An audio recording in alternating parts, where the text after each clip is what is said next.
Deanie, suicide with first responders is an important topic to talk about, but also a tough one because of the stigma attached to it. They don't want to appear weak, which is why often they will say they feel fine, maybe even act and look fine on the outside, but inside, many are struggling.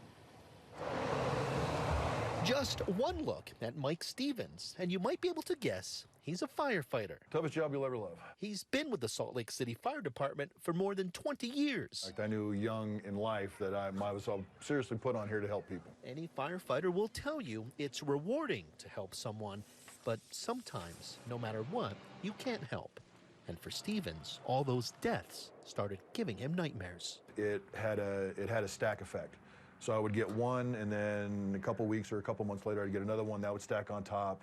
And then and I didn't realize that the stack was getting taller and taller. Then one day, after another tough call, he went home and was done. I felt like I could not do I couldn't do anything right. And so I'm sitting there staring down the barrel of my handgun, and I'm weighing the pros and cons. But instead of pulling the trigger, he decided to ask for help.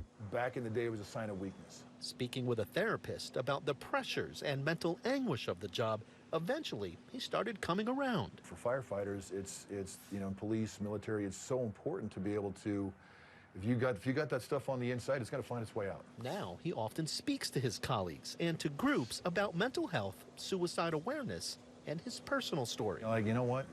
I'm not afraid to talk about this. Proving if it's okay for a big macho guy like him to ask for help, anyone can. There's people around me that have that are maybe having those same feelings, maybe having that same thing.